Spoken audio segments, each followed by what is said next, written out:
What's up, guys? I am back with another video. Today I will be looking at another PragerU University video. Um, this video is about, gender identity and I guess male and female equality and why they are against it and why they are against transgender rights. So I will be kind of looking at all the claims and arguments in the video, breaking it down and kind of saying why they're wrong. So let's get right into the video. It's now okay for a man to hit a woman. Yes, it is okay for two people to agree to fight in martial arts. You shouldn't be able to stop them just because they are biologically different. You shouldn't be able to say that, there are two consenting adults saying that they're both willing to fight each other. Now, this is martial arts. This woman right here is wording it in a way that makes it seem like this is abuse and that she is being forced to go against this trans female, I believe. So they're obviously wording it in the worst way possible that makes them look correct in any way, because they had no other way to put it. And it's like, I guess if you're like a major conservative PragerU, like if that's kind of your thing to believe everything they say, I guess it kind of makes sense. But even if you're open-minded, you shouldn't think that they're actually like serious right now, because come on, it's never okay for a man to hit a woman in a sense of abuse, but since they're both agreeing to fight in martial arts, there's no real issue. That, in effect, is what a mixed martial arts league decided when it allowed Fallon Fox, a biological male, to fight as a woman simply because he identifies as one. And the consequence of this decision? Fox sent female fighter Tamika Brents to the hospital with a broken skull and a concussion. Brents needed 7 surgical staples to bind her wounds. The battered woman, a trained fighter herself, said of her match with Fox, "I've never felt so overpowered in my life." 20 years ago, if a man hit a woman so hard that he sent her to the hospital, he'd be in prison. Now, he can get paid for it. Again, it's because you're wording it like she was being assaulted or attacked.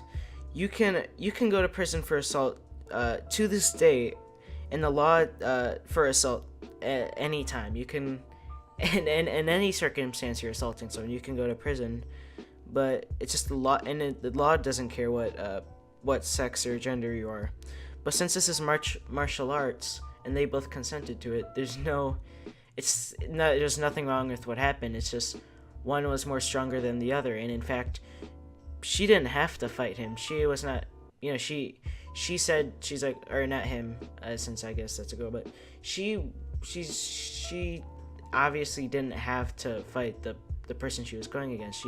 She obviously had a choice. This was a voluntary, exchange of consent, saying that they both are willing to fight each other. I don't see the issue.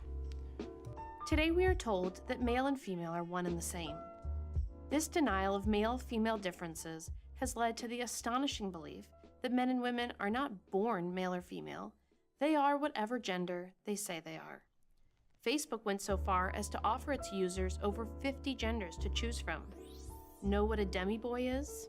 Me neither. The idea that gender identification is now a personal choice might sound enlightened to some, but it's actually a very anti-scientific view of one of the essential facts of life. No one ever claimed gender was a choice. In fact, this isn't a choice. You are born that way, and you cannot decide whether you are a boy or a girl, but your sex may not always align with your gender. And this is kind of the same way with sexual orientation. They kind of word it like you can decide if you're gay or not. They make it sound like you decide whatever either gender or sexual orientation you are. When it's reality, you're born with it and you can't really control it. Because I think a lot of people, if you could decide that stuff, I think that would actually be a plus. That that's something I think a lot of people would like to have control over. I think a lot of people have issues with this kind of stuff because they don't have control over it. But of course, I think the people that don't have this issue are the ones that make these conclusions, because you don't see any like gays or transgenders saying that it's their choice to do that. That's just not realistic. Men and women are inherently different. Their brains are different, their hormones are different, their chromosomes are different, and of course, their bodies are different. No amount of peer-reviewed papers from gender studies departments can change this. Alright, I'm gonna say that you're only somewhat correct.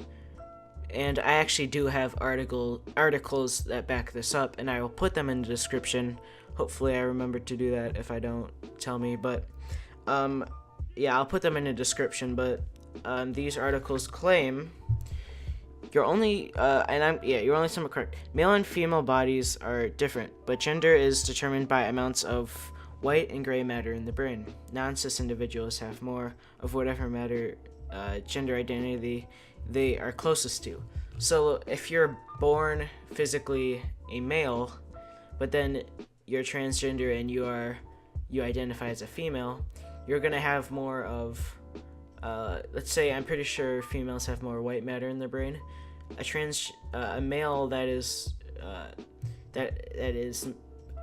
identifies as a female will have more white matter than a normal male, and that's so they're producing that that protein or hormone or whatever in other than the amount that they're supposed to have. So again, read the articles below. I'm not gonna talk a lot about them, but there is actually scientific evidence. But yeah, read them below if you really want to understand it. But yeah.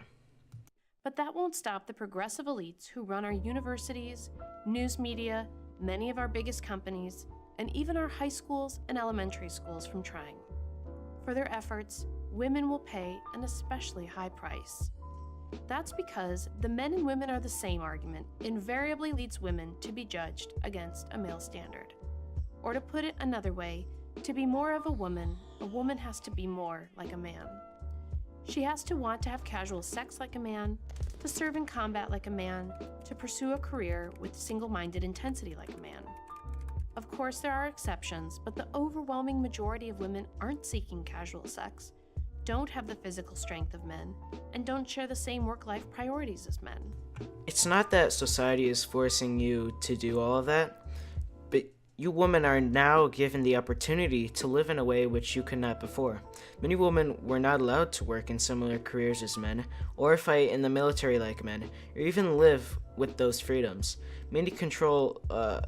Having control over your life is not a threat to you. This is a way for women to break out of a so-called male-dominated world. And so you guys are now having I'm not gonna say you guys, that's kind of an oxymoron. But women are now, before they were kind of being oppressed by men. But now that I think the world has become a lot more progressive, and I think as time goes on, the world constantly gets more progressive, and now this is your turn to step up and break out of your chains and actually become treated equally. And I've kind of, if you haven't noticed this before, a lot of conservatives believe in tradition and in keeping it how it is now and never changing it. Well, the issue with that is that society is constantly changing and getting more progressive. So kind of with slavery, you used to have societies founded on slavery and people that are forced to work.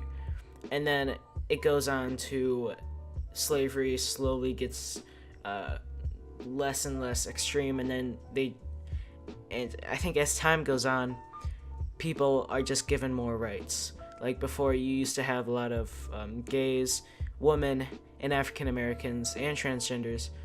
A long time ago, they used to have almost no rights at all, and now as time goes on, they're getting more and more rights. It's just I think it's a part of evolution in our society. So if you're not really noticing that, then I think you need to open your eyes.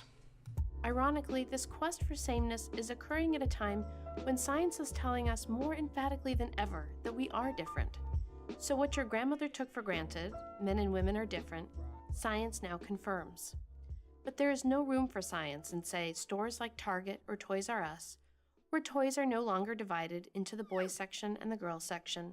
If a young biological male is looking for a toy, but seems confused because they feel more comfortable playing with a feminine toy, that boy, if that boy is feeling uncomfortable and actually not feeling interested in with them, I guess, male-oriented toys and wants to maybe pick up a doll or something, then there's definitely an issue. And I think when you put them together, they can pick out their favorite bits without having to feel like they are being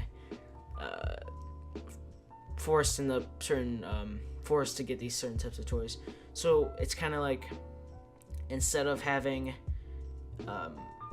I guess I'm gonna compare this to food, because people like food just as they like toys as children. If you have, let's say, waffles and pancakes, all right, if you separate them, you have one aisle for pancake items and one aisle for waffle items, all different brands, etc. If someone, let's just say they like waffles more than pancakes, they're gonna go over to the waffles.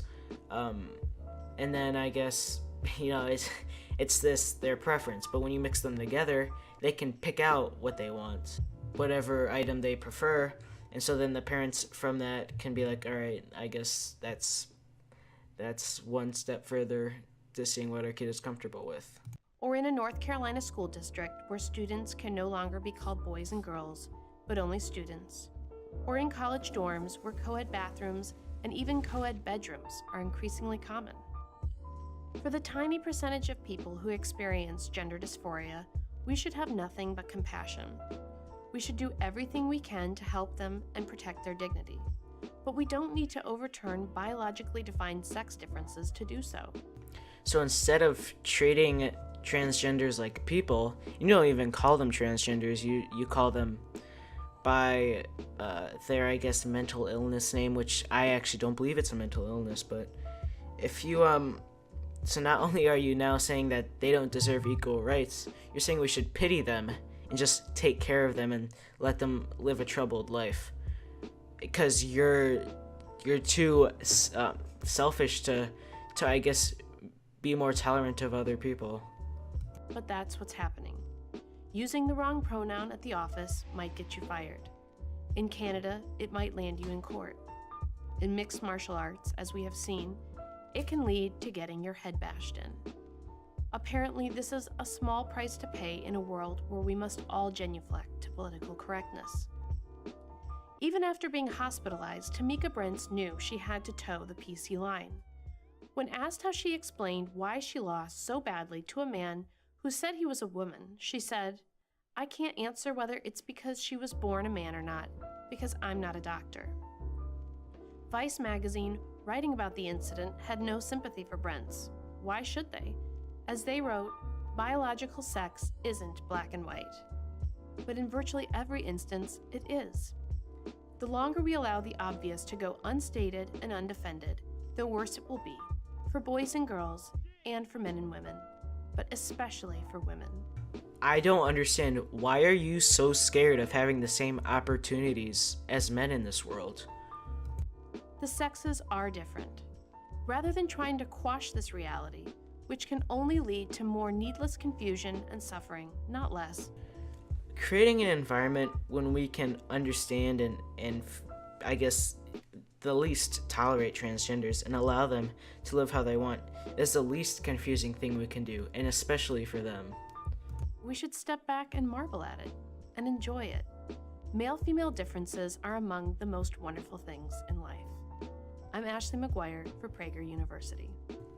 I think I'm going to end it here, but if you did, I guess, learn something from this video, or want me to debunk other people or other videos, make sure to leave them in the comments.